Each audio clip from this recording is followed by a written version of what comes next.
विविध. तुम्ही काळजी करू नका. मोठ्या झाडावरच सोसाट्याचा वारा आदळत असतो. लाकडं हलवून दिल्यामुळे अग्नी आणखी चांगला जळत असतो.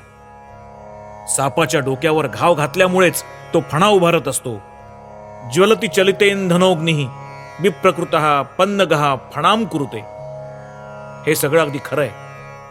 ज्यावेळी हृदयात भयंकर यातना थैमान घालू लागतात, चहूकडे दुःखाचं वादळ घोंगावू लागतं, या आयुष्यात फिरून कधी प्रकाश दिसणारच नाही असं वाटू लागतं, ज्यावेळी आशा आणि धैर्य जवळजवळ मालवून जातात, त्याच वेळी या भयंकर आध्यात्मिक दुर्दशेमधूनच अंतरस्थ ब्रह्मज्योती उजळते.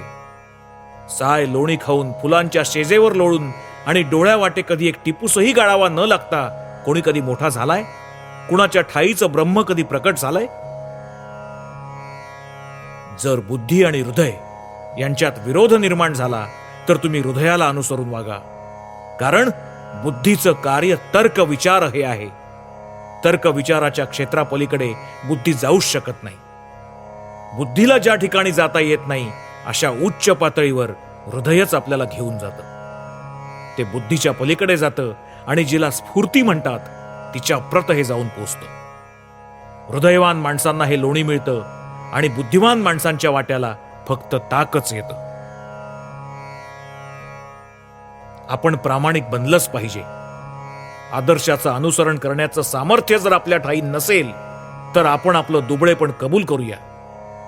पण आदर्शालाच खाली ओढण्याचा, त्याला साफ नेस्तनाबूत करण्याचा हीन प्रयत्न आपल्याकडून कदापिही न होवो. हे पक्क लक्षात ठेवा की मानव खोट्यातून किंवा भ्रमातून सत्याकडे जातो असं नव्हे.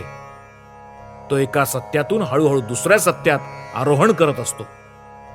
वाटल्यास तुम्ही एवढं म्हणू शकता की तो खालच्या पातळीवरील सत्याकडून वरच्या पातळीवरील सत्याकडे जात असतो.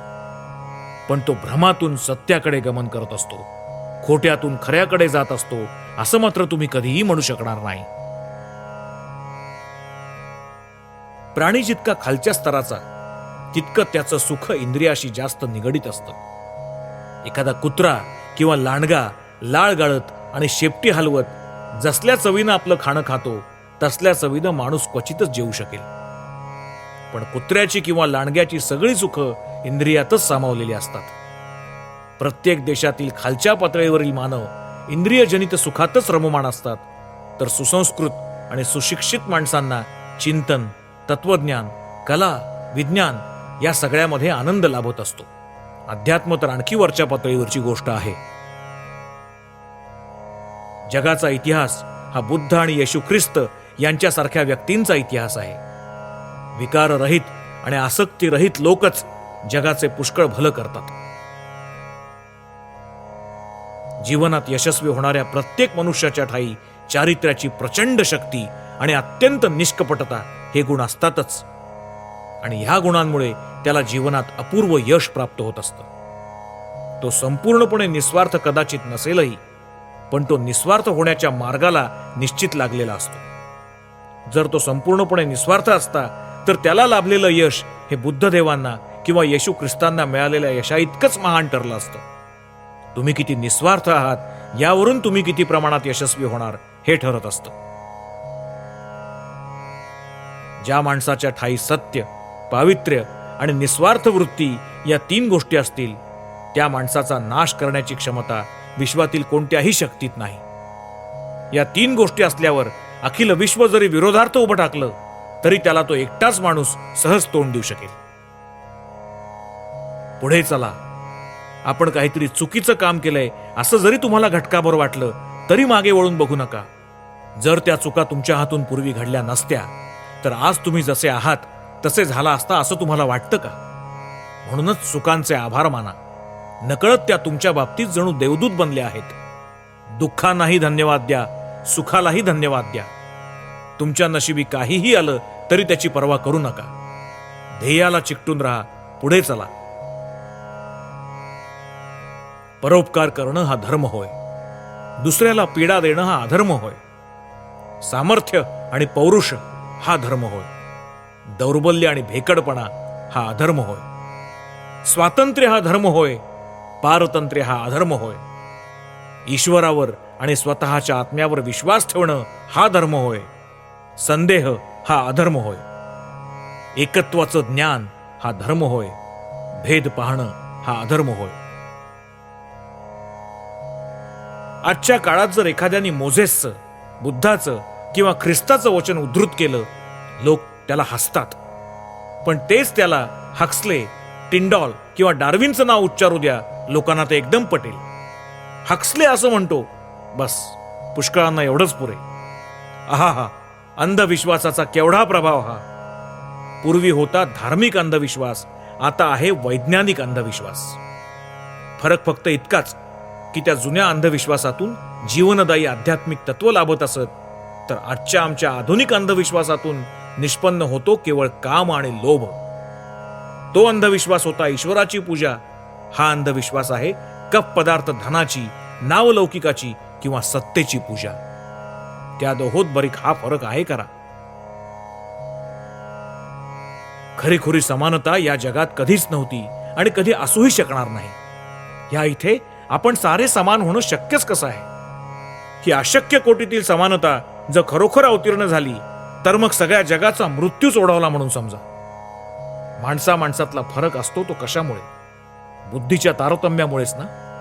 आपण सगळेच सारखी बुद्धी घेऊन जन्माला आलो आहोत असं निदान आज तरी एखाद्या वेड्या पेराखेरीज कुणीही म्हणणार नाही. मला अशी एक यंत्ररचना अस्तित्वात आणायची आहे की जिच्याद्वारे उच्च आणि उदात्त विचार घरोघरी पोचतील. असं झालं म्हणजे पुरुष म्हणा स्त्री म्हणा, प्रत्येक जण आपापलं भवितव्य आपल्या हातानंच घडवेल. माझ्या जीवनातली ही एकमेव महत्वाकांक्षा आहे. जीवनातील महान समस्यांसंबंधी आपल्या पूर्वजांचे तसंच इतर देशांचे काय विचार आहेत हे सगळ्या लोकांना कळू द्या. दुसरे लोक सध्या काय करतायत हे विशेषतः त्यांना पाहू द्या.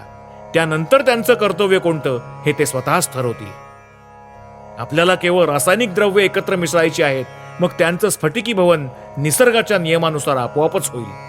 दृढ निश्चयाने कार्य करत राहा. चिकाटी असू द्या, तुमचं मन विचलित होऊ देऊ नका.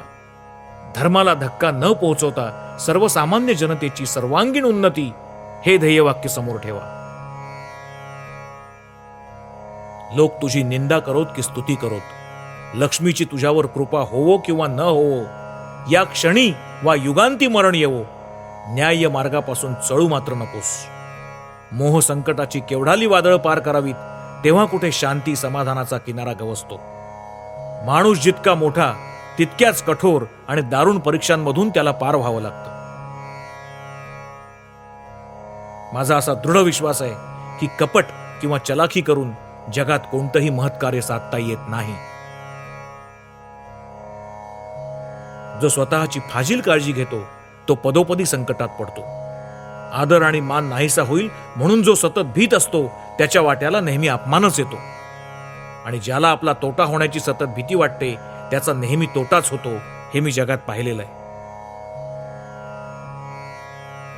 जीवनातील माझं कार्य मला पूर्णपणे ठाऊक आहे. मला माझ्या देशाविषयी खोटा अभिमान नाही. मी जितका भारताचा आहे तितकाच जगाचाही आहे.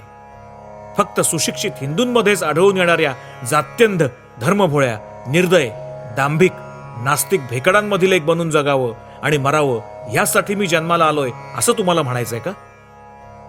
भित्रेपणाचा मला तिटकार आहे. भेकडांशी तसंच राजकारणातील मूर्खपणाशी मला काहीही कर्तव्य नाही. कोणत्याही प्रकारच्या राजकारणावर माझा मुळीच विश्वास नाही. ईश्वर आणि सत्य हेच जगातलं एकमेव राजकारण आहे. बाकी सगळ्या गोष्टी असार आहेत, तुच्छ आहेत. जर मला आध्यात्मिक जीवनात आनंद गवसला नाही तर मी इंद्रिय भोगात समाधान मानावं काय? जर मला अमृत मिळू शकलं नाही तर मी डबक्यातलं पाणी प्यावं काय? तुम्ही तोच शुद्ध अपापविद्ध आत्मा आहात. उठा, जागे व्हा. तुम्ही महान आहात. ही निद्रा तुम्हाला शोभत नाही. उठा, जागे व्हा. हा मोह तुम्हाला शोभत नाही. स्वतःला दीन दुर्बल का समजता? तुम्ही सर्व शक्तिमान आहात. उठा, जागे व्हा. आपलं स्वरूप प्रगट करा. स्वतःला पापी समजणं तुम्हाला शोभत नाही. स्वतःला दुर्बल समजणं तुम्हाला शोभत नाही. जगाला हे सांगा, स्वतःला हे सांगा आणि बघा काय चमत्कार होतो तो. त्यातून काय काय निष्पन्न होतं ते बघाल विजेच्या चमकेसारखं सगळं काही प्रकाशित होईल, सगळं काही पार बदलून जाईल. मानव जातीला हे शिकवा, मानवाला त्याची शक्ती दाखवून द्या. तुमच्यावर माझा भरोसा आहे. माझं म्हणणं नीट समजून घेऊन तदनुसार मग कामाला लागा. उपदेश तर तुम्हाला दिला आहे खूप, त्यातला थोडाफार तरी भाग प्रत्यक्ष कृतीत उतरून दाखवा ना.